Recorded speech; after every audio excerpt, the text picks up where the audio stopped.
She walked into a duke's study to collect a debt, found 6 years of fraud his solicitor missed, fixed it before anyone asked her to. He can't stand that she's better at this than him. She can't stand that she's spent her whole life pretending she isn't. Neither of them is pretending anymore. London, October 1815. The Duke of Aldermere had been in possession of his title for 3 years, his townhouse for 12, and his present humiliation for approximately 40 minutes, which was how long it had taken Mr. Gerald Coles, linen merchant and unlikely creditor, to produce a document that reduced 6 generations of Harland financial dignity to a single damning column of unpaid invoices. Nicholas set the document on his desk without looking at it again. "The sum," he said, "is not in dispute." "No," said Mr. Coles, who was a broad, cheerful man with the particular confidence of someone who had earned every shilling he possessed and lost none of them through inattention. "It is not. I had understood from my solicitor that the outstanding accounts had been addressed." Mr. Farrow understood incorrectly. Mr. Coles folded his hands over his considerable stomach. "I have been patient, Your Grace. 15 months is patient. My daughter, however, pointed out last Tuesday that patience is only a virtue when one can afford it." Nicholas glanced toward the door. He had been told when the appointment was made that Coles would be bringing a clerk to take notes. The woman seated to Coles's left had not been introduced as a clerk, had not been introduced at all, and had not yet spoken. She held a leather satchel on her lap and looked at no particular point in the room with the focused neutrality of someone who had decided, before arrival, not to find anything here surprising. "Your daughter," Nicholas said. "Harriet." Mr. Coles made a gesture that was half introduction, half afterthought. "She handles the accounts." Harriet Coles turned her attention to Nicholas with the measured patience of someone who had been half introduced in rooms like this before and had developed a precise internal accounting of how long it took each man to decide she was worth addressing directly. She appeared to be in her mid-20s. Her dress was good, not fashionable, but well-made and deliberately plain. Her hair was dark and pinned without ornament. Her expression gave nothing. "Miss Coles," Nicholas said, which satisfied the minimum requirements of acknowledgement. "Your Grace," she said, and returned her gaze to the neutral middle distance. He turned back to Mr. Coles, and they negotiated for 20 minutes about timelines and arrangements, while Harriet Coles sat beside her father and said nothing, and Nicholas was aware of her saying nothing in a way that was faintly distracting, as though silence in her case was a considered position rather than an absence. Then Mr. Coles mentioned a figure, a revised figure, an accommodation he was prepared to offer given the long-standing nature of the relationship between Coles Linen and the Aldermere estate, and Nicholas felt something tighten behind his sternum, because the figure was not possible given what he understood his available capital to be. He said so, calmly, with precision. Harriet Coles said quietly, to no one in particular, "The Cavendish Street property." Nicholas looked at her. "Forgive me," she said. She said it pleasantly, automatically, in the way of someone who had learned to apologize for speaking before anyone had complained. "I only meant, you have a leasehold property on Cavendish Street. The current tenant's agreement expires in March. If it was sold rather than re-let, the proceeds would—" She stopped. "I beg your pardon, I have overstepped." Nicholas studied her for a moment. "How do you know about the Cavendish Street property?" A pause. "Your accounts, Your Grace." "You've seen my accounts." "My father has seen your accounts. As your creditor, he was entitled to request a summary from your solicitor." She met his gaze with perfect composure. "I read them last night." "Last night?" "I find figures easier in the evening." She said this as though it were completely ordinary, and perhaps for her it was. Nicholas looked at his desk. He looked at the document Mr. Coles had produced. He thought about Mr. Farrow, his solicitor, and the conversation they would need to have, and the further conversation he would need to have with himself about why he had allowed a situation that a merchant's daughter had identified in a single evening to persist for 15 months. "What else did you find?" he said, "in the evening?" She had found rather more than she intended to share in a first meeting. Harriet understood the mechanics of these situations. She was the daughter of a man who had rebuilt a trading concern from near ruin when she was 14, and she had done the rebuilding with him, quietly, in the ledger columns, in the back room, in the hours before the clerks arrived and after they left. She understood accounts the way some people understood music, not as learned skill but as instinct, as pattern, as the particular satisfaction of a balance that resolved. She also understood that this was not, in most rooms she entered, an asset she was expected to display. The Duke of Aldermere's accounts were a ruin of a specific kind, not chaotic, which would have suggested ignorance, but neglected, which suggested something worse. Everything was there, every entry made, every invoice recorded, every outgoing tracked in a neat, confident hand. But the pattern beneath the entries was wrong, and had been wrong for years, and no one appeared to have looked at it long enough to notice. Harriet had noticed inside of an hour. She had also noticed the column that didn't add up. A recurring entry listed as estate maintenance across 4 years, drawing consistent amounts from a consistent account, never varying, never explained, the numbers too round and too regular to be real expenditure.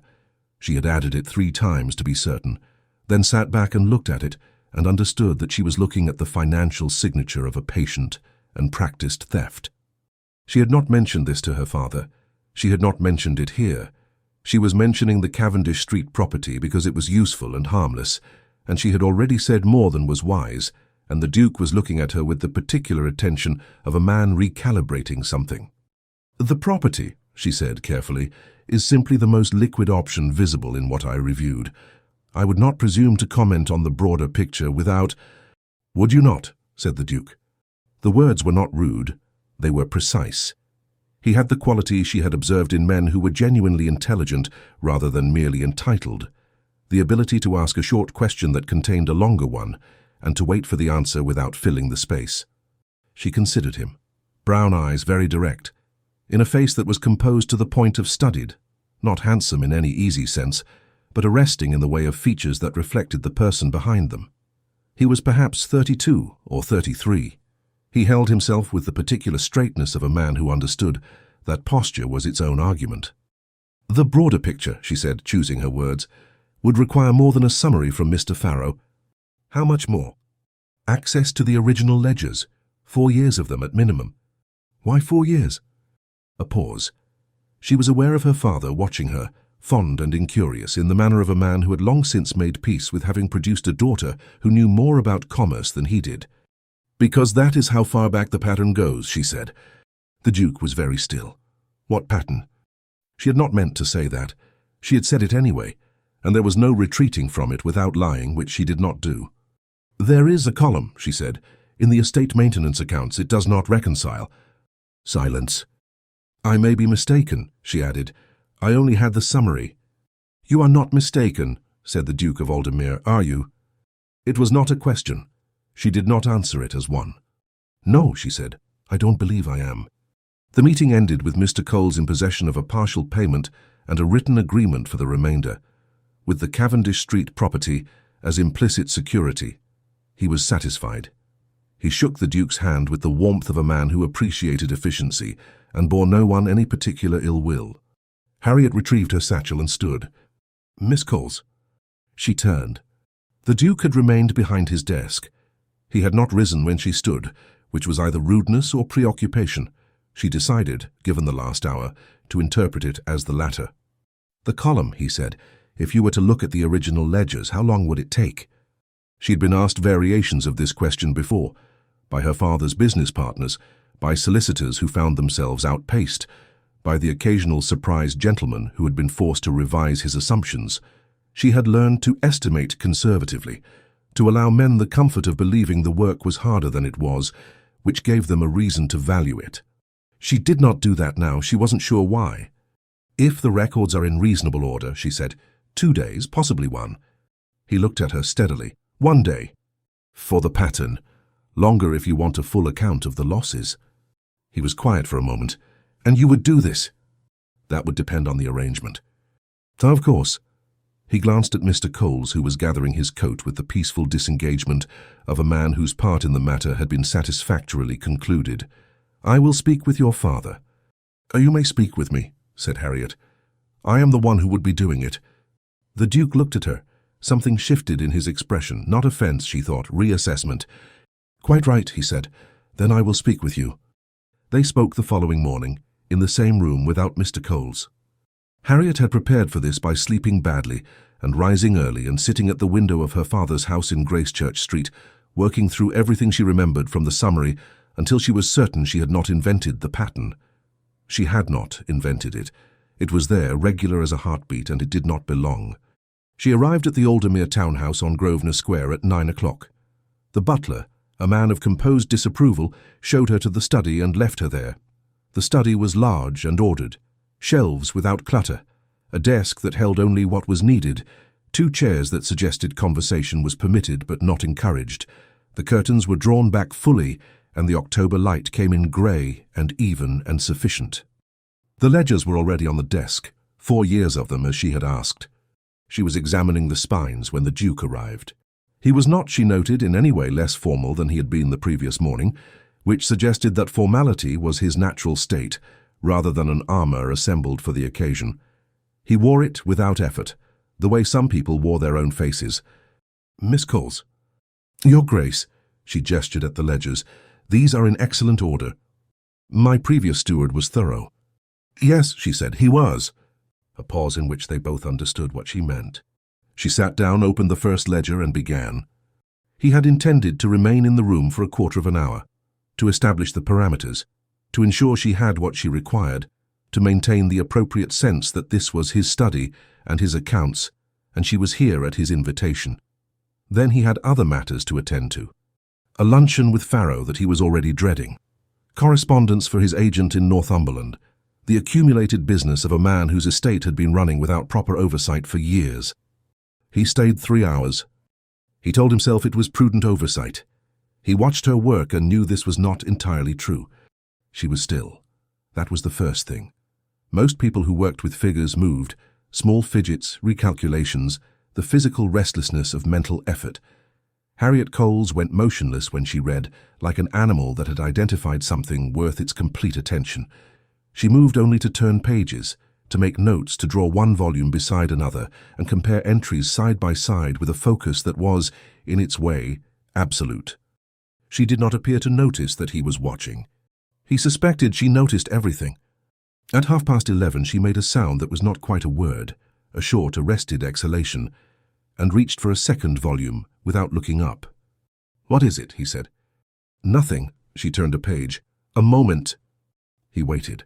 She moved the second volume beside the first and studied both for approximately 90 seconds without blinking. "The estate maintenance column," she said. "I was right about the pattern, but I was wrong about the amount." She looked up then, directly. "It is more than I estimated." "How much more?" she told him. Nicholas sat with that number for a moment. It was a significant number. It was the kind of number that explained several things he had attributed to other causes, and it was the kind of number that a man who had been paying attention would have caught considerably earlier. And he was aware of both of these facts simultaneously, and found neither of them comfortable. "How long did it take you," he said, "to find this?" She glanced at the clock on the mantelpiece. "Since I sat down, 2 hours and 40 minutes. He said nothing. "Your Grace." Her tone was measured, not unkind, but direct. "This is not a reflection on your intelligence. This is a reflection on your attention. You were not attending to the accounts." "No," he said, "I was not. Men in your position frequently are not." She said it without judgment, which was almost worse. "There is always someone else to attend for them, until there isn't." He looked at her. "Is that meant to be a comfort?"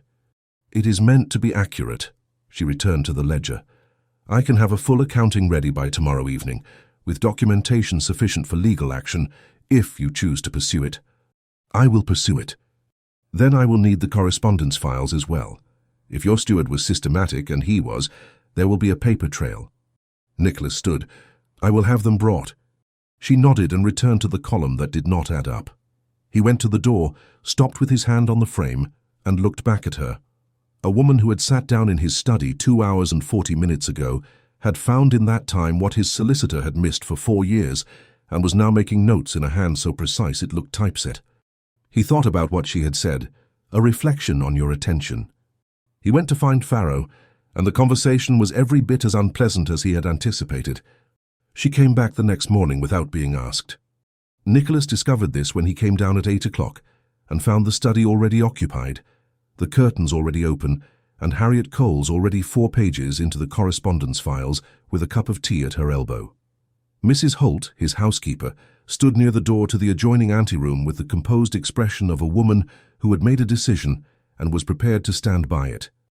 Miss Coles arrived early, Mrs. Holt said. I thought it best she not wait in the hall. Nicholas looked at Harriet, who had not looked up. Mrs. Holt let me in, she said. I hope you don't object. I don't object, he said. I would have preferred to be consulted. You were asleep. I was not asleep. I was... He stopped, because whatever he had been doing at 8 in the morning was not, in retrospect, as pressing as whatever was causing her to sit with that particular quality of focused attention. What have you found? Sit down, she said, and then seemed to hear herself and corrected, if you would like to see it. Mrs. Holt withdrew to the anteroom, leaving the door to the corridor open in the manner of someone who understood the requirements of propriety and intended to satisfy them without making a performance of it. He sat down. Harriet turned the ledger to face him and placed her finger beneath a line of entries, not the maintenance column, a different one, running down the left margin of the page in the steward's neat hand. These are supplier payments, she said. Timber, stone, ironwork for the estate renovations in 1812. I remember the renovations. Did you oversee them? A pause. Matters in London required my attention that summer.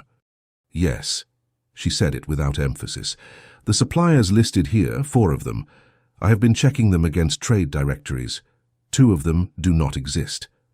Nicholas looked at the page. The money went somewhere, she said, but not to any timber merchant or ironworker. It went into an account I cannot trace from these records alone, but your solicitor, with the right request, could. She sat back.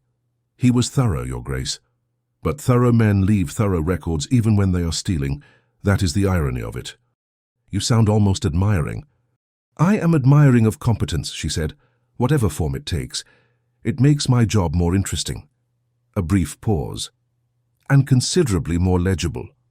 Nicholas looked at the figures. The number had grown overnight, as numbers in situations like this tended to do once someone began looking carefully. How much of this is recoverable?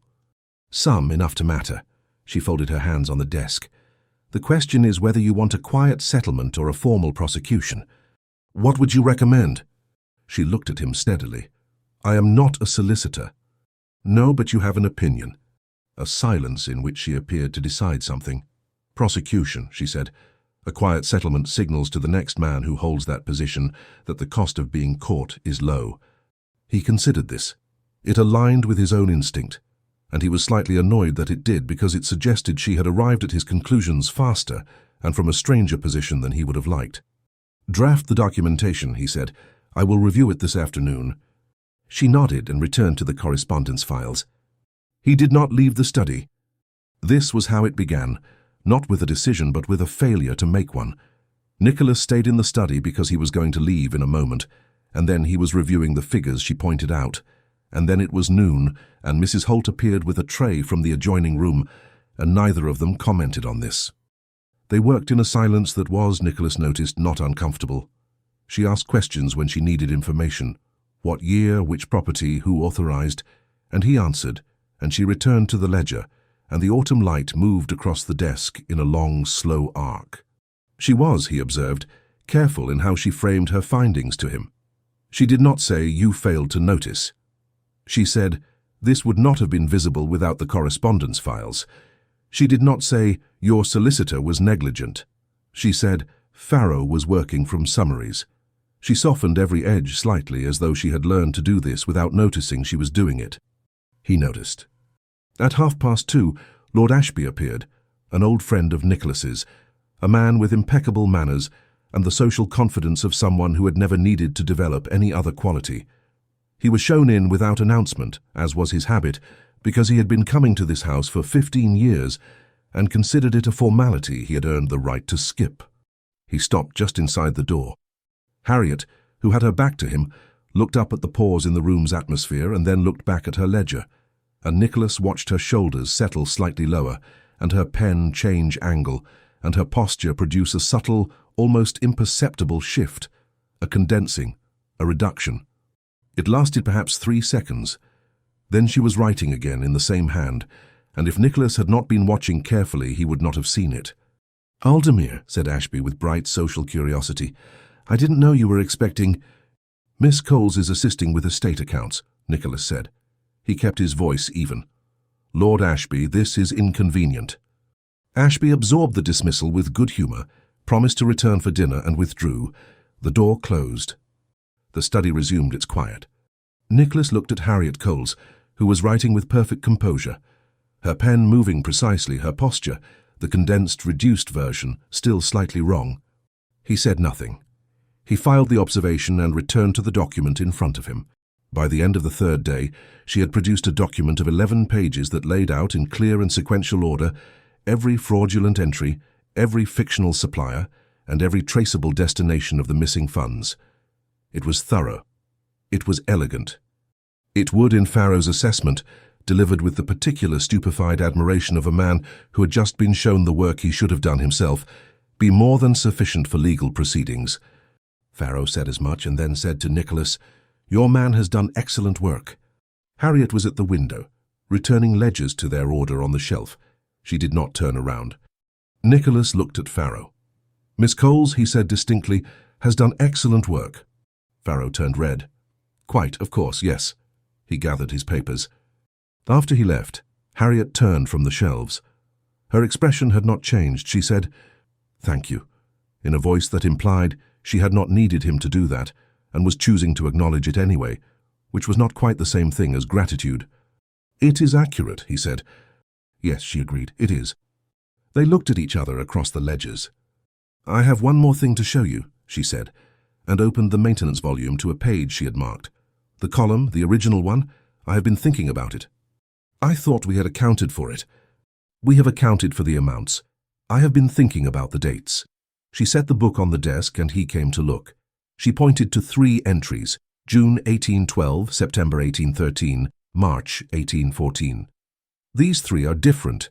The amounts are consistent with the others, but the account they draw from is not the estate maintenance fund. It is a personal account." "Mine?" "Yes." Nicholas studied the entries. "I don't recognize them." "No," she paused. "Do you recall signing any authorizations in these months? Not for estate business, something else." He thought. June 1812. He had been in London, the renovations, Ashby's disastrous engagement that everyone had spent the summer managing. September 1813, his mother's illness. March 1814, the last months of the war, news from the continent arriving daily. "I may have signed things without reviewing them," he said. "I was occupied." She said nothing. He looked at her. "You may say it." "I have already said it once," she replied. "It would be redundant." But she said it without sting, and that somehow was worse than sting would have been. "These 3, he said, "can they be separated from the rest?" "In terms of documentation, yes. In terms of what they represent," she considered. "They are the same theft. Only these 3 required your signature, which means either your steward forged it or I signed something I did not read." "Yes." The word sat between them. "Draw them separately in the documentation," he said. "Farrow needs to know." She made a note. He stood beside the desk and looked at the column that had started all of this. 3 weeks of careful attention from a woman who had been in the room for 20 minutes before anyone thought to introduce her, and felt the particular cold clarity of understanding precisely how he had come to be here. October gave way to November, with the brisk indifference of a city that had things to be getting on with. The London season was not technically at its height. That would come in spring, with the balls and the marriage market, and the relentless social machinery of a class that had organized its calendar around the business of perpetuating itself. But London in autumn had its own version of the thing. Political dinners, theatre openings, the drawing rooms of women who held salons, and the clubs of men who held the real conversations. And through all of it, the constant low hum of who was doing what, and with whom, and whether it signified. Nicholas moved through this world as he always had, with precision and without visible effort. He attended what was required. He said the right things in the right registers. He had long since learned that the performance of dukedom was, in its way, as technical a skill as anything else, and he applied to it the same focus he applied to everything, total on the surface, detached beneath. He was aware that people had noticed the woman coming to his house on Grosvenor Square. This was inevitable. In a world that tracked the movements of horses and hatpins, a young woman of no particular social standing arriving at a duke's townhouse on consecutive mornings was not something that escaped commentary. His housekeeper, Mrs. Holt, was discreet. His butler was discreet. Lord Ashby, however, was constitutionally incapable of discretion and had mentioned it at his club inside of 48 hours. Nicholas was not especially concerned. The situation was explicable, and he explained it when asked.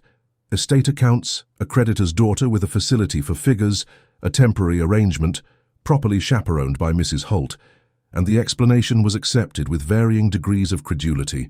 He had the social capital to absorb the curiosity. He was not sure Harriet Coles had the same luxury. He raised this with her on a Thursday afternoon, 4 weeks into the arrangement, which had become, without formal agreement on either side, an ongoing one. The 11-page document had been delivered to Farrow. The proceedings against the former steward were in motion, and there remained the broader work of reconstructing the estate accounts into something that would not require emergency intervention from a merchant's daughter in the future. "There has been talk," he said. She was at her usual place, the left side of the desk, the ledger she was currently working through open at the centre. "Has there?" "Ashby mentioned it." "Lord Ashby mentions everything." She turned a page. "It is not my reputation that concerns me. My father knows where I am and why. Anyone who matters to me knows the situation. And those who don't matter to you." She looked up at that. "I have never found it efficient to manage the opinions of people who have already decided what to think." He studied her. "That is a very tidy philosophy." "It is a practical one," she returned to the ledger. "Were you concerned about the talk, or were you asking whether I was?" A pause. "The latter," he said. "Then I've answered you." She made a note. "The March 1814 entry, I've traced it. Your steward used a business name, Alderton and Sons, Ironworkers. There are no Alderton and Sons in any trade directory from 1810 through 1815, but there is an Alderton, a William Alderton, listed as a witness on his lease agreement in Suffolk. I believe they are related, possibly the same person with a modified name." Nicholas looked at the page. "You found this in a trade directory?" "And a parish record," she said it simply. "I went to the vestry at St. George the Martyr in Suffolk this morning. The registers are kept there. I wanted to be certain before I put it in writing." He looked at her, a woman who had gone before breakfast to a parish vestry in Suffolk and cross-referenced a fraudulent supplier against a baptismal register. Not because she was asked to, but because she wanted to be certain. He thought about what that kind of thoroughness cost in terms of time, and where she found the time and whether she slept. "This is beyond the original scope," he said. "Yes." "Your arrangement with me was for the reconciliation document?" "Yes." "Then I owe you—" "I went because I wanted to know," she said, with a slight edge that was the closest thing to impatience he had heard from her. "The money is beside the point. I found a problem and I wanted to understand it. That is—" She stopped. "I will send an invoice for the additional time." "No need," he said. "I will simply pay you fairly." The edge softened slightly. She returned to the ledger. "His mother came to London in November. The Dowager Duchess of Aldermere was a woman of 70, who had the energy of a woman of 50, and the opinions of a woman who had been right often enough to feel no obligation to moderate them. She arrived with her companion, her preferred footman, and a quantity of luggage that suggested she intended to stay until she saw fit to leave. Nicholas received her in the drawing-room on the evening of her arrival and told her over dinner the broad outlines of what had happened with the estate, the steward, the accounts, the proceedings. He told her what she needed to know, which was most of it, and she listened with the focused patience of a woman processing information in order to reach her own conclusions. "And the girl," she said. "Miss Coles," Nicholas said. "She is not a girl. She is a young woman of intelligence and considerable competence who has been working on the estate accounts." "Yes," said the Dowager. "I heard about her from Ashby's mother." She looked at Nicholas with the particular expression she reserved for moments when she felt he was being unnecessarily oblique. "Is she pretty?" "That is not relevant." "It is always relevant. One simply isn't supposed to say so." "She is—" He stopped. He had been going to say not remarkable in that respect, which was what he had told himself on the first morning and had not revisited since, and he found, examining the claim now, that it was not quite accurate. Harriet Coles had a face that rewarded attention. He had given it rather more attention than was strictly professional, and had noticed, among other things, that she was more striking when she was thinking than when she was at rest, that she held her mouth slightly tighter than her natural expression warranted, and that her eyes, when she was reading, were quite particular. "She is not here in any capacity related to the season," he said. "She is here because she is very good at what she does." The dowager looked at him. "I see," she said in a tone that conveyed she saw more than he had told her. "She is a merchant's daughter," Nicholas said, because the dowager would have noted this anyway. "Your grandfather married a banker's daughter. A different time. Men always say it was a different time when they want an excuse not to do something brave." She took a sip of her wine. "I should like to meet her." "She is not here to be assessed." "Everyone is here to be assessed, darling. That is London." She set down her glass. "Bring her to dinner. I shall behave." Nicholas said he would consider it, which was not agreement, and his mother accepted this with the serenity of a woman who had been managing his objections for 32 years and knew which ones dissolved on their own. He did not immediately arrange the dinner. He mentioned it to Harriet the following morning, in the manner of something he was merely informing her of, not proposing. "Your mother wishes to meet me," she said, without particular inflection. "She is curious. It is her nature." "She has heard the talk." "She has heard Ashby's version of the talk, which contains more drama than the facts support." He paused. "You don't have to come. I told her I would consider it." Harriet looked at the ledger. "I'm not afraid of your mother." "I didn't think you were." "I am cautious about dinners where I will be the subject of the conversation while pretending to be a participant in it." She turned a page. "It is a particular kind of exercise, and I find it tiring. You would not be the subject." She gave him a look of such mild, unadorned skepticism that he felt his own objectivity about his mother's curiosity crumble slightly. "Perhaps," he allowed, "not exclusively the subject." The look remained. "I will ensure," he said, "that the conversation has other directions." "You would need," she said, "to control your mother. I am aware that this is not a reliable strategy." She returned to the ledger. He watched her for a moment. The still focus, the pen moving, the slight elevation of her chin that he had come to understand meant she was working through something. "Friday," she said without looking up. "I'm free on Friday." He noted this and went back to his own correspondence. The dinner was on a Friday, and the dowager behaved impeccably, which Nicholas found more alarming than misbehavior would have been. She asked Harriet about her father's business with genuine interest, and listened to the answers with the alert attention of a woman who found people more interesting than most people were prepared to be found. She asked about the vestry visit and laughed at the detail about the parish register, not unkindly but with real appreciation. She did not ask about the season or about matrimonial prospects or about anything that could be construed as interrogation. Harriet, for her part, was composed and precise and occasionally dry in a way that seemed to surprise the dowager into real amusement. Nicholas observed this and said less than usual.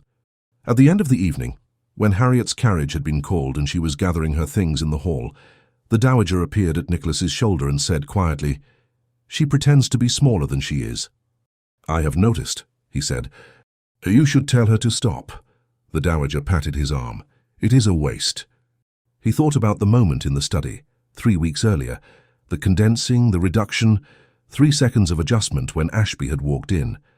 He thought about how Harriet had framed her findings to him. This would not have been visible. Farrow was working from summaries. Every edge softened, every discovery made somehow less definitive than it was, as though accuracy required apologizing for. He had filed the observation. He had not acted on it. He was not sure yet what acting on it would look like. The column that didn't add up made its reappearance in late November, when Harriet was reviewing a subsidiary account she had not previously examined, a small rural property in Lincolnshire, peripheral enough to the main estate that it had been low on her list. She found it immediately, because by now she knew the handwriting of the steward's fraud as well as she knew her own. Same pattern, same round numbers, same slight discrepancy in the account designations that resolved, when you followed the chain, into the same fictional supplier. She noted it. She prepared to add it to the documentation. Then she looked at the dates. The Lincolnshire entries began in 1809. Everything else had begun in 1812, which meant the steward had been at this for 6 years, not 4, which meant the total was larger than they had established, which meant there was more, potentially, that she had not yet found. She sat back. The study was quiet. It was mid-afternoon and Nicholas had gone to attend to correspondence at his club, The political season was in recess, but the business of men like him did not pause on Parliament's schedule, and the grey November light was doing what it could with the windows. She looked at the ledger. She looked at what she had built over 6 weeks from a pattern in a summary that she had noticed in an evening. She thought with precision about what it would mean to have found this, to have produced documentation that accounted for 6 years of systematic fraud against one of the senior dukedoms in England, to have done so in a merchant's daughter's handwriting in a study on Grosvenor Square, arriving before the household was awake and staying until the light failed. She thought about what it would cost and what it would pay, and whether she was building something that would matter to anyone beyond the two of them. She opened to a fresh page and began to document the Lincolnshire entries. Nicholas returned at 4:30 to find her still at the desk, a third ledger open alongside the original 2, and a look on her face that he had not seen before. Not the focused calm of the working mornings, but something quieter and more careful. "You've found something," he said. "I've found more." She told him about Lincolnshire, about the 1809 dates, about what it meant for the total. She delivered the information with her usual precision, and he listened with his usual stillness. When she finished, he was quiet for a moment. 6 years, he said. "From what I can see here, there may be other properties. If there are, you'll find them." He said it without inflection, as a simple statement of fact. She looked at him. He was standing at the corner of the desk, looking at the Lincolnshire ledger, and there was something in his expression she didn't have a name for. Not anger, not relief, something more complicated than either. "This will delay the final documentation," she said. "Yes. I can extend my hours if you require it." "That is not necessary." He looked up. "It is already. You are already here more than the arrangement requires." She met his gaze. "I am aware." "I simply meant—" "I know what you meant." She closed the Lincolnshire ledger and set it squarely on the others. "I find the work interesting. I do not require additional justification to continue it." He was quiet. "Most people," he said, "find their work finished when they have met the terms of the agreement." "Most people," she said, "have not found an additional 3 years of fraud after already finding 4. She stood and straightened the volumes on the desk. "I will be here tomorrow morning." She picked up her satchel, offered him a brief nod, and left. He stood in the study looking at the 3 ledgers and thought about what she had said. "I find the work interesting," and thought about the way she had said it, precise and final, with no performance of modesty around it. No apology, no deflection, just the thing itself, stated plainly. He found he was in no hurry to look away from that. December arrived with cold and with complications. The social weight of the season, or its preparatory version, pressed on Nicholas in the particular way it did at year's end, invitations accumulating, obligations crystallizing, the expectations of a man of his position forming their familiar structure around him. He had been in London now without break since September, which was unusual. He was expected in Northumberland for the Christmas period at the estate, where the tenants had grown accustomed to the Duke's presence, and the housekeeper had opinions about timelines and provisions. He was expected at the Viscount Hensley's ball before Christmas. He was expected, more vaguely but no less certainly, to be seen to be doing what a duke of his age and station was presumed to be doing, which was to say, looking for a duchess. He had not been looking for anything except the fraudulent column in his estate accounts. He had found rather more than the column. This thought arrived on a Wednesday morning when he came into the study at 9 and found Harriet already at the desk, as usual, and looked at her for a moment before she noticed him, a moment in which she was entirely herself, unobserved, her pen moving and her attention complete, and recognized that the thought he was having was not a new one. He had simply not permitted himself to have it clearly before. She looked up. "Good morning," she said. "Good morning." He went to his desk. The thought settled into the back of his mind with the patient quality of something that had decided to wait. He opened his correspondence. He read it without reading it. He was aware of Harriet at the edge of his attention with the same steady, specific awareness that had been growing for 6 weeks without him giving it a name. He was precise in manner and sloppy in self-knowledge. He had been told this. He had not until recently understood how accurate it was. "The Lincolnshire documents are complete," Harriet said without looking up. "The total across all 6 years is," she told him. The number was significant. He absorbed it. "I've written it separately from the 1812 documentation so Pharaoh can address them on different timelines. Good. A pause. There is one more property, she said. Of course there is, he said without heat. She glanced at him. The corner of her mouth moved, not quite a smile, but something in its vicinity. It is smaller, she said. A week's work, perhaps. Then we have another week, he said. He looked at his correspondence. And Miss Coles, I'm expected in Northumberland after Christmas. The estate accounts there have not been examined since my father died. I would like someone who knows what they are looking for to review them. A silence in which she absorbed this. That would require, she said carefully, a formal arrangement, a different one. Yes, I intend to make one, if you are willing. She looked at the ledger. She looked at the window. She looked at the column she had been following for 6 weeks, from a summary in Gracechurch Street, to a study on Grosvenor Square, to a vestry in Southwark. The thread she had not been able to leave alone. I will consider it, she said. He returned to his correspondence. They worked through the morning in their established quiet, and the column that had started all of it lay finished and documented between them like a thing that had served its purpose and was waiting to see what would happen next. The last property was a farmstead in Cumberland, small, peripheral, almost an afterthought in the estate's geography, and it took Harriet not a week but 4 days, because by now she knew the steward's habits so thoroughly she could find his falsifications the way a reader finds a misprint. The eye snagged before the mind caught up. She delivered the Cumberland documents on a Tuesday morning in the 2nd week of December, placed them on top of the Lincolnshire file, and said, "That is everything." Nicholas looked at the completed stack. 6 weeks of work, distributed across 12 documents accounting for 6 years of systematic theft, to a total that would, when presented to the courts, constitute one of the more significant fraud cases against an estate in recent memory. "Everything," he said. "That I can find from the London records. Northumberland may be different." "Northumberland will be different." He looked at her. "You've decided, then?" "I haven't said so." "You mentioned Northumberland." She sat back. "I mentioned that Northumberland may be different. That is not a decision." "No," he agreed. "What would make it one?" She looked at the completed documents. Her satchel was on the chair beside her, as it always was, the leather worn at the clasp from the weight of whatever she carried in it. In 6 weeks, he had never seen her open it in his presence. He had assumed it contained the notes she worked from at home, the things she prepared before she arrived. He had formed the habit of arriving in the study to find evidence of her thinking before he found her. A ledger moved, a marker placed, a calculation written in the margin in her precise hand. "The arrangement would need to be appropriate," she said.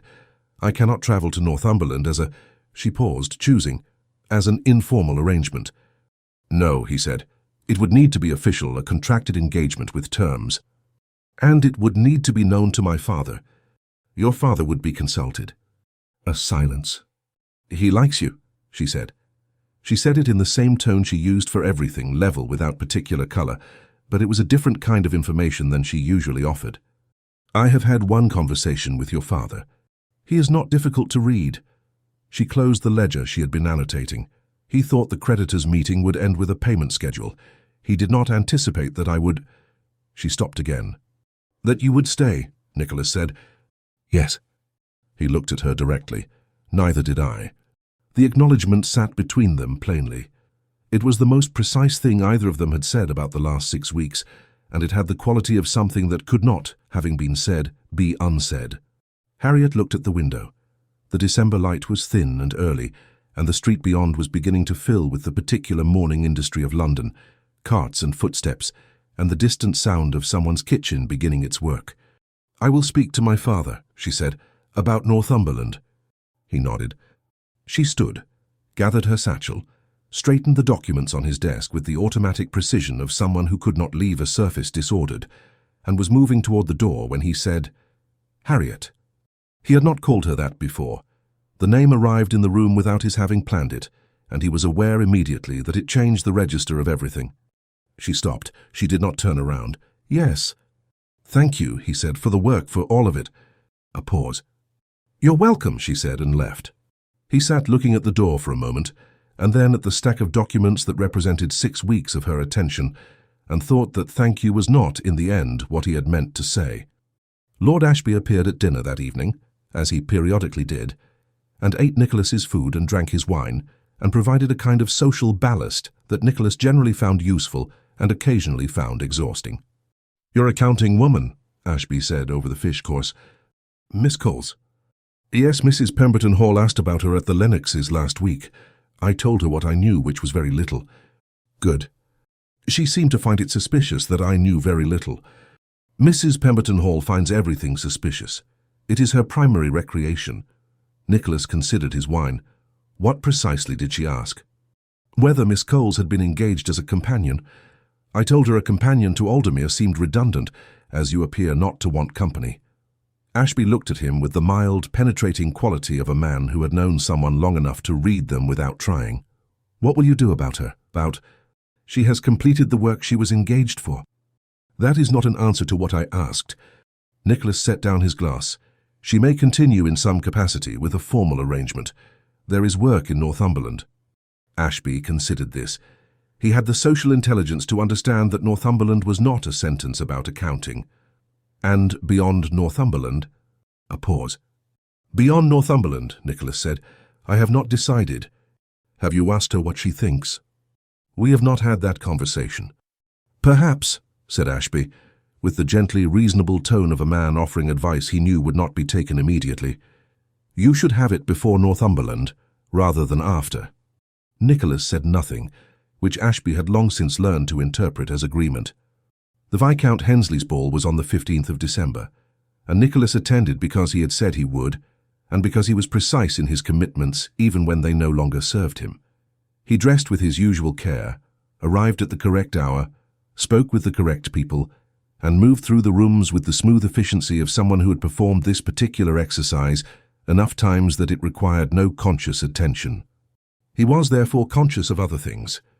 He was conscious of Mrs. Pemberton Hall watching him from across the room with her particular brand of speculative attention. He was conscious of Lady Hargrove's daughter, 19, agreeable, and presented with the subtle force of an intention, being manoeuvred in his direction on 3 separate occasions. He was conscious of the conversation he had not yet had with Harriet Coles, and of the word Northumberland, sitting in his chest, with the weight of something larger than a county. Between the second and third attempts with Lady Hargrove's daughter, he stepped into the corridor for air, and found himself thinking about the study on a Tuesday morning, Harriet before she knew he was there, the absolute completeness of her attention, the way she held a pen as though it were a precision instrument. He thought about the dinner with his mother and his mother's observation. She pretends to be smaller than she is. He thought about Ashby in the doorway of the study, and the 3-second reduction he had watched happen and filed and not addressed. He returned to the ballroom. He danced twice with appropriate partners and departed at a reasonable hour and went back to Grosvenor Square, where the study was dark and the desk was as she had left it, and the completed documentation sat in its ordered stack. He sat at his desk and wrote a letter to Mr. Gerald Coles, formally requesting a meeting at his convenience to discuss a contracted arrangement for Miss Coles's continued engagement with the Aldermere estate accounts. He sealed it, left it for the morning post, and sat a while longer in the quiet. He was not, he knew, a man who had been careless with his feelings. He had been, if anything, too careful, had arranged them in their proper order, given them their proper weight, and kept them from inconveniencing anyone, including himself. He was 33 years old, and had kissed 2 women and proposed to none of them, and had told himself, when he examined this record, that it reflected deliberateness rather than avoidance.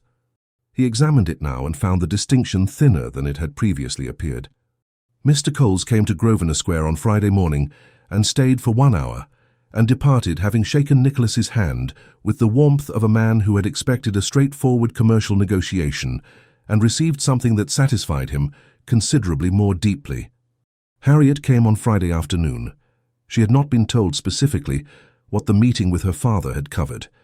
She arrived with her satchel and a new ledger she had purchased for the Northumberland work, and she set these on the desk and looked at Nicholas with the composed attention of someone who had concluded there was information in the room she had not yet been given. "My father came this morning," she said. "Yes." "He came home this afternoon and was very cheerful." "Was he?" "He was cheerful in the manner of a man who believes things are going well." "Things are going well," Nicholas said. "The arrangement for Northumberland has been formalized. Your father negotiated the terms." He paused, quite effectively. She absorbed this. "You spoke with my father about a professional arrangement." "I did." "Before speaking with me." A silence. He recognized the error in it.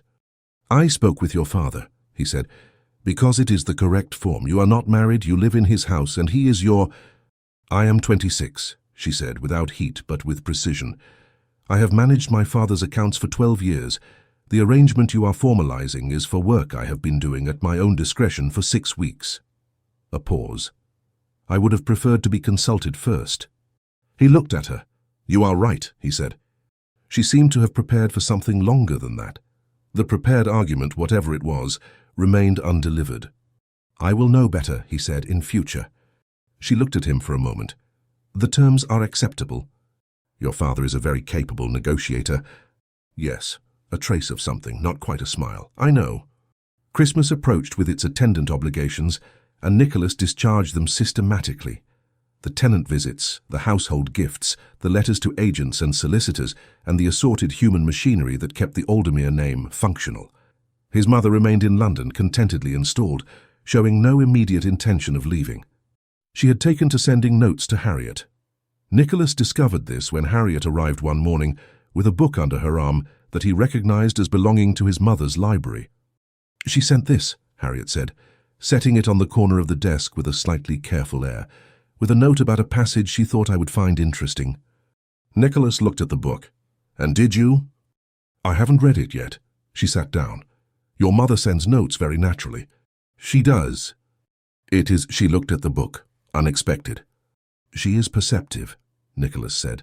"She recognized something worth sending notes to." Harriet said nothing and opened the Northumberland preliminary files, but she did not, he noticed, move the book to a different part of the desk. It remained at her elbow through the morning, like a small, accounted-for weight.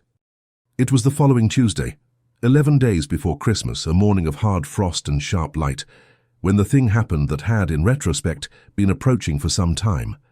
Lord Ashby arrived again. This was not unusual. Ashby moved through life with the easy confidence of someone who assumed welcome and was generally correct to do so. He came in as Nicholas was reviewing a property summary, was shown to the study, and entered to find them both at the desk. Nicholas on one side, Harriet on the other, the Northumberland preliminary spread between them. He greeted Nicholas with warmth and looked at Harriet with the particular social calibration of a man, deciding how to address someone whose category he was not certain of. "Miss Coles," he said, "still at it, I see." "As you see," she said pleasantly. "Northumberland, is it? Nicholas mentioned you might be going. So the accounts require attention." Of course, of course." Ashby settled into the chair by the window that had become, by default, a visitor's chair. "You know, Miss Coles, I mentioned to Lady Wentworth last week that Blackmere had found rather a remarkable woman for his accounts, and she said she didn't know such women existed outside of novels." He said it cheerfully in the manner of a compliment. He was not a malicious man. Nicholas watched Harriet. She had been making a note. She finished the note. She laid down her pen with the deliberateness that she had practiced into invisibility. So small, so habitual, he almost missed it again. She straightened her shoulders fractionally. She made her face pleasant and composed. "Lady Wentworth is kind," she said. Her voice was even, warm even, competent and courteous and perfectly calibrated to the level of regard a merchant's daughter owed a lord's casual pleasantry. Nicholas set down his pen. "Lady Wentworth," he said to Ashby, "does not know the half of it." He kept his voice conversational easy. "Miss Coles has produced 12 documents across 6 weeks, accounting for 6 years of systematic fraud against this estate, identified a fraudulent supplier against a parish register. She found herself at a vestry in Suffolk. Extended the investigation to properties that were not in her original brief because she found the problem interesting, and completed the whole of it to a standard Farrow described as better than anything he'd seen from a trained solicitor. She is not remarkable in the way Lady Wentworth means. She is remarkable in a way Lady Wentworth has probably not had occasion to consider." Ashby blinked. Silence. Nicholas had not planned to say any of that. He had said it, and it was accurate, and he left it where it lay. Harriet was looking at him. He turned his head and met her gaze, brown eyes steady, direct, and saw something happen in her face that she did not have time to arrange before he saw it.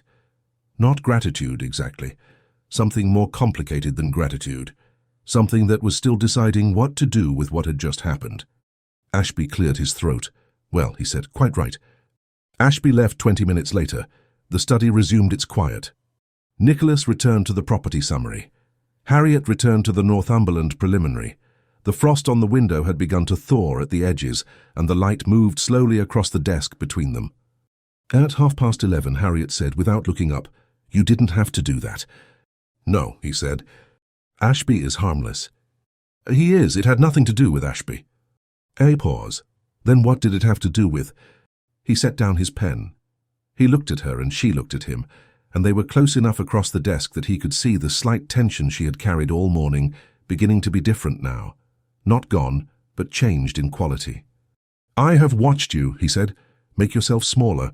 3 times that I can name: Ashby walking in, Farrow's meeting, dinner with my mother in the beginning." He kept his voice level. "You do it the way a person does something they've done so often they no longer choose it." She was still.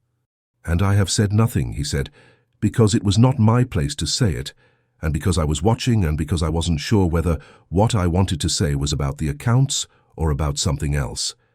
She said precisely, "What is it about?" "Something else," he said. The morning was very quiet. Outside, a cart passed on the street. The frost continued its slow retreat from the window glass. "That is not a complete answer," she said. "No," he agreed. He looked at the column that had started all of this, closed, now documented, finished. "I find," he said, "that when I consider Northumberland, I am not thinking about the accounts." Her hands were flat on the desk, very still. "What are you thinking about?" "You," he said, "specifically, without the accounts as a reason." A silence. "That is considerably more direct," she said, "than I expected from you." "You told me," he said, "that I was precise in manner and sloppy in self-knowledge. I have been working on the second one." Something shifted in her face that was not the arranged composure she offered the world. She looked at him, directly, without any of the habitual softening, and he saw for the first time the expression she kept behind the one she wore in rooms like this. Not smaller, not reduced, but fully what it was. But fully. "Nicholas," she said. His name with the same weight he had given hers. He stood. She stood. The desk was between them, which had always been the arrangement, and then he moved around it with the particular deliberateness of a man who has decided to stop being careful about the wrong things. She did not step back.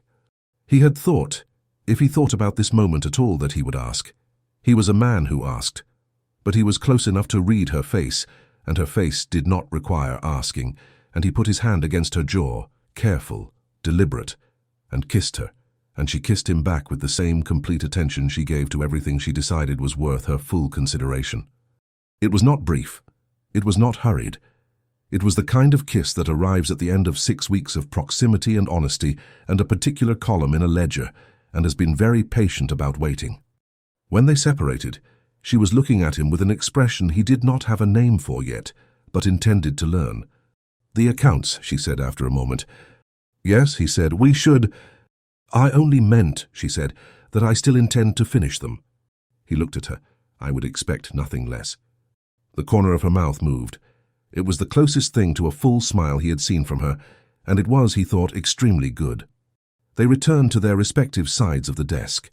The Northumberland preliminary was where she had left it. The morning continued, steady and ordinary, and entirely changed. Christmas came and was discharged. Nicholas went to Northumberland as planned, with Harriet engaged formally under a contracted arrangement that her father had negotiated with the precise satisfaction of a man who understood that the terms being discussed were both professional and otherwise, and who had the good sense not to say so. She arrived at the estate on the 28th of December, with 2 trunks and her satchel, and a manner of taking in the house that was very quick and very quiet, as though she were reading a new ledger and filing what she found. The Northumberland estate was older than the London house, and more itself, stone corridors and high windows, and the kind of rooms that had accumulated their furnishings over generations, rather than acquiring them all at once. It was cold in the useful way of old houses, and the library was the warmest room, and this was where they worked through January, with the fell visible through the windows and the household learning, gradually, what the arrangement was. The housekeeper, Mrs. Armitage, learned first. She was a woman of 60, who had worked for the Harland family for 20 years, and possessed a comprehensive understanding of what was appropriate and what was happening, and she did not confuse the two.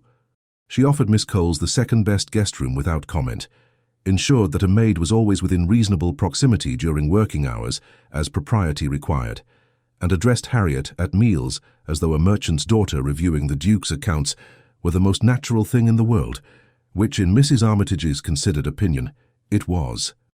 The accounts in Northumberland were a different character from the London records, older, more complex, layered with decades of decisions by men who were dead. There was no fraud here, or none that Harriet found, but there was disorder of a different kind. Inheritance following inheritance without anyone sitting down to understand what they had, decisions made on assumptions that had been outdated for 20 years, a tenant arrangement in the eastern fields that was costing more than it returned and had been since 1800. She found these things with the same systematic attention she brought to everything, and she brought them to Nicholas each evening, and he listened and asked questions, and they sat in the library with the fell going dark outside the window and worked through what she had found. The library had a particular chair, old well-made, positioned near the fire, that Nicholas used when reading. By the second week, she had started sitting in it when she worked in the evenings because it was warm and close to the lamp, and she found it easier to think there. He had noticed this and said nothing, and used the chair across the hearth, which was equally good. And by the end of January the arrangement had settled into something that was comfortable in the way of a habit neither person had consciously chosen. On a Friday in late January, she was in the library chair with the tenant accounts, and he was reading something unrelated, and the fire had burned to embers, and neither of them had noticed the time. "The Eastern Field arrangement," she said. "I've been thinking about the Marsden family. They've been on that land for 40 years.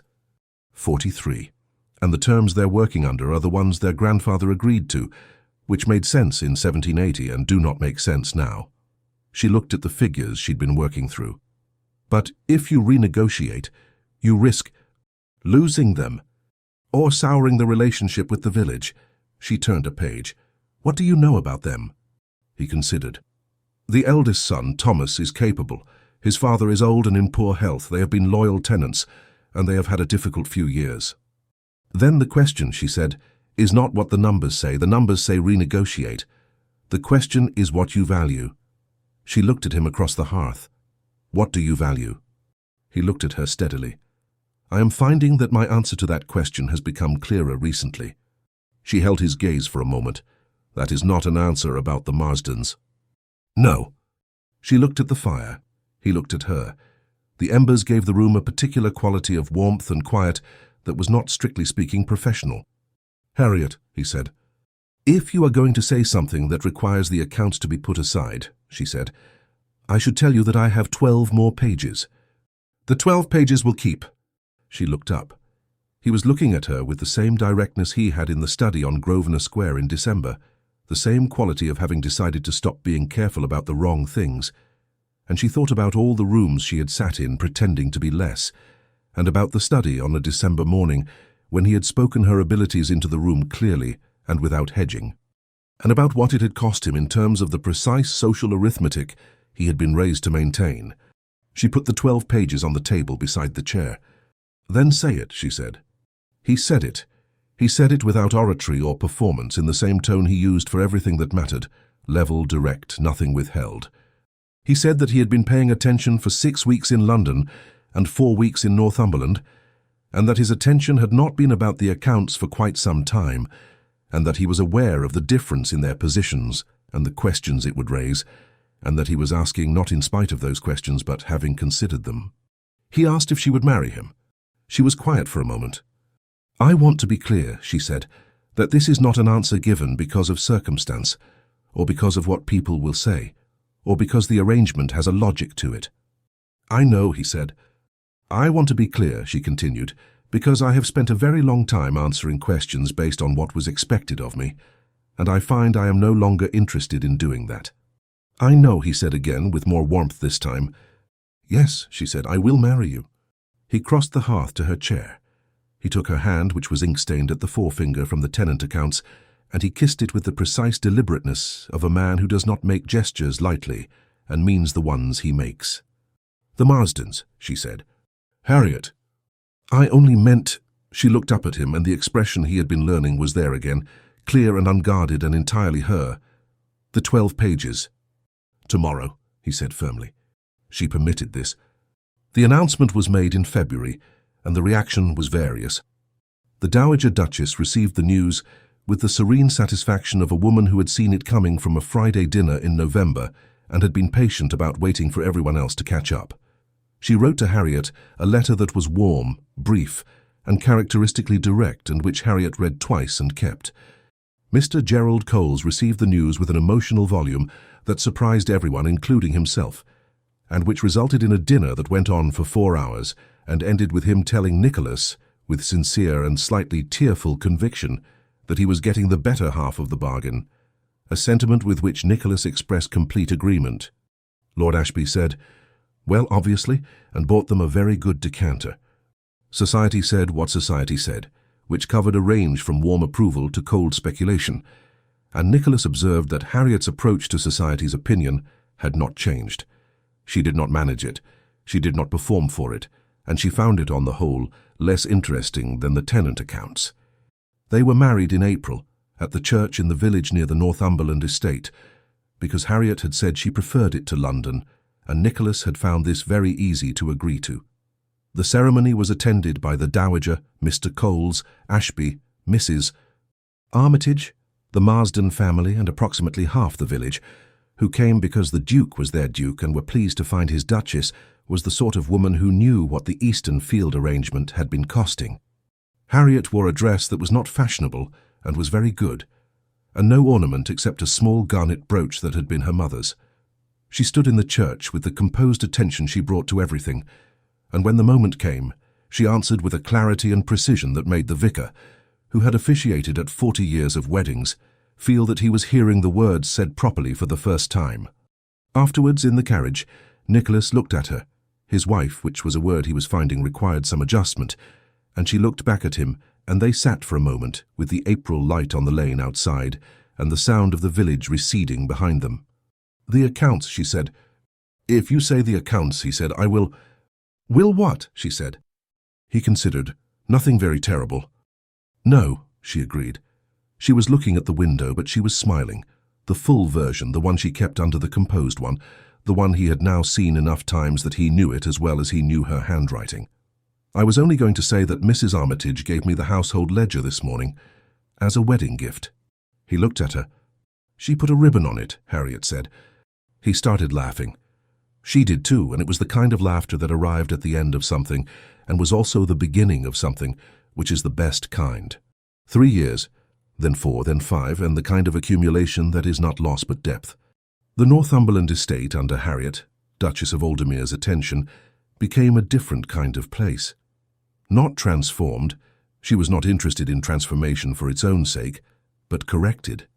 The Eastern Field arrangement was renegotiated with Thomas Marsden over 2 meetings at which Harriet was present as her husband's representative, and Thomas Marsden's initial unease resolved, over the course of the first meeting, into the frank relief of a man dealing with someone who had actually read the numbers. The fictional suppliers were gone, prosecuted, their accounts closed. The estate maintenance column had balanced, under Harriet's watch, within 3 months of their marriage. When it was shown to Farrow, he spent some time looking at it without speaking, and then said he had never seen it balance in his entire professional acquaintance with the estate, and Harriet said, "No," and moved on. The Aldermere townhouse on Grosvenor Square became, in the way of things, their London house, and Harriet arranged it with the same precision she brought to the accounts, not cold, but considered, each room serving its purpose without apology. The study remained the study. Nicholas had a second desk brought in, a practical measure, given that they both used the room for serious work, and hers occupied the left side. This was not discussed beyond the arranging of it. It simply was. Nicholas had not, he discovered, been wrong about knowing himself better. He was still precise in manner. He was considerably less sloppy in self-knowledge, having been in daily proximity to a woman who noticed everything and said most of it, and who had a particular way of setting down her pen and looking at him when he was performing, rather than being that had proved over time more effective than any amount of self-examination. Their first child was a daughter. She arrived in the 2nd year of their marriage, small and definite, with dark hair and brown eyes, and an expression of complete assessment that Nicholas said she had come by honestly, and Harriet said she couldn't imagine what he meant. They named her Caroline after the Dowager, who received this information with the composure of a woman who had expected to outlast all expectations and found herself gratified.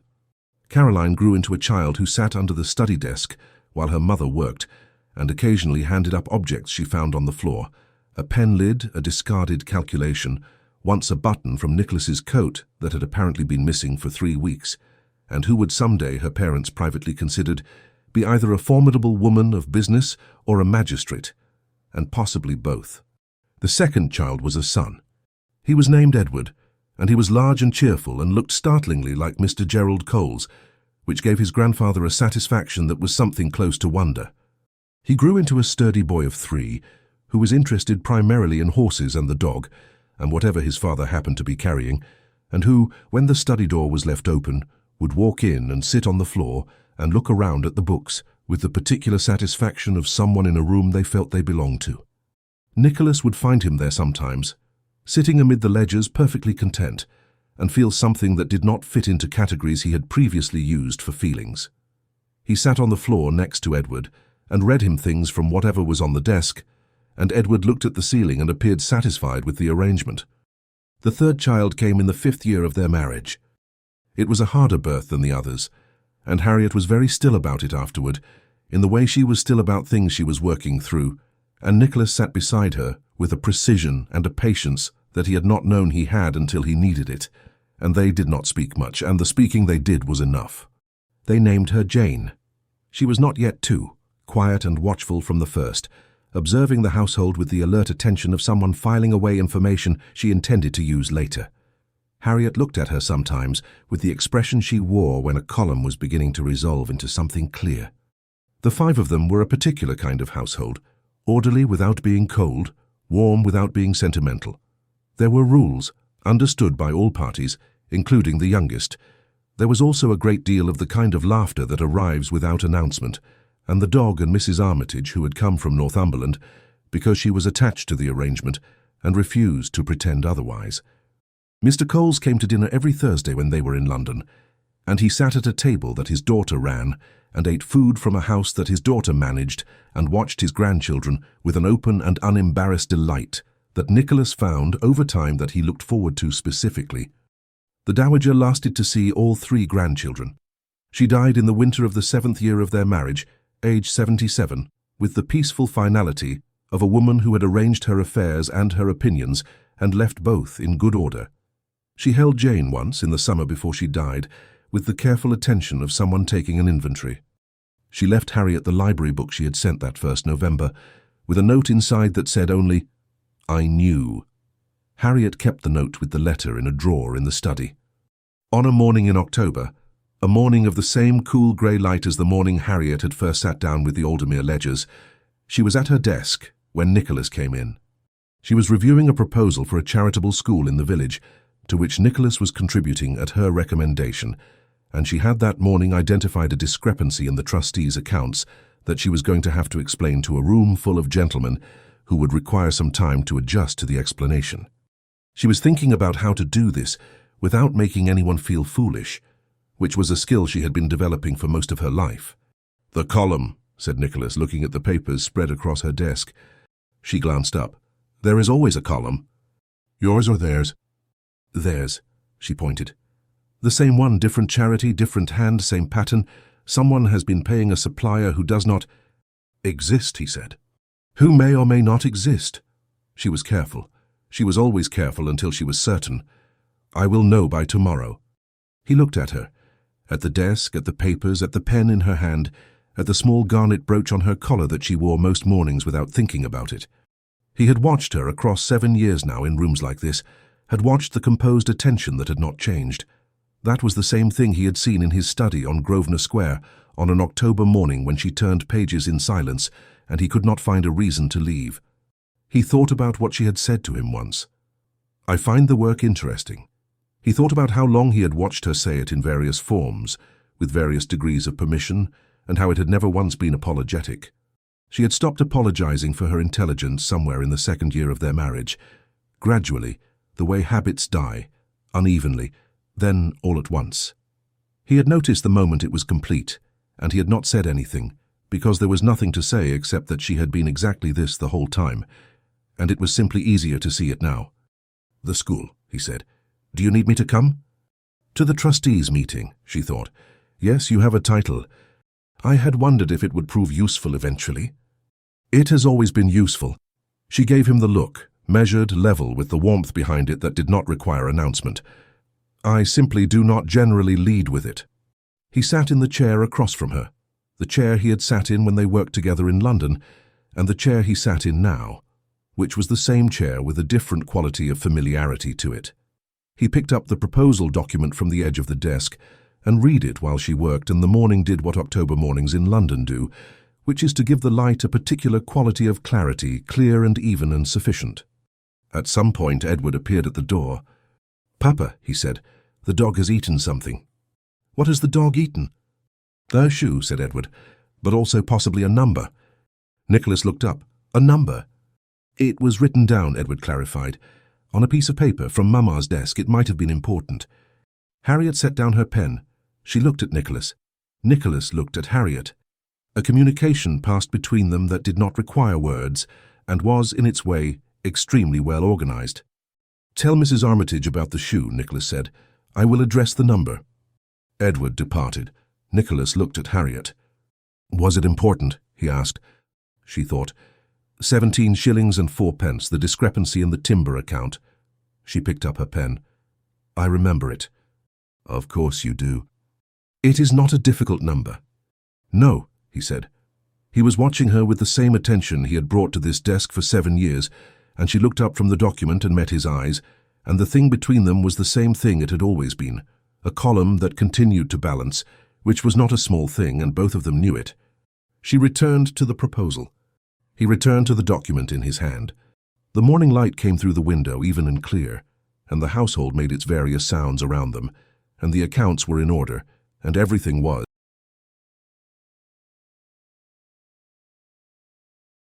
Don't forget to like and subscribe, or at least leave a comment. Thanks for watching.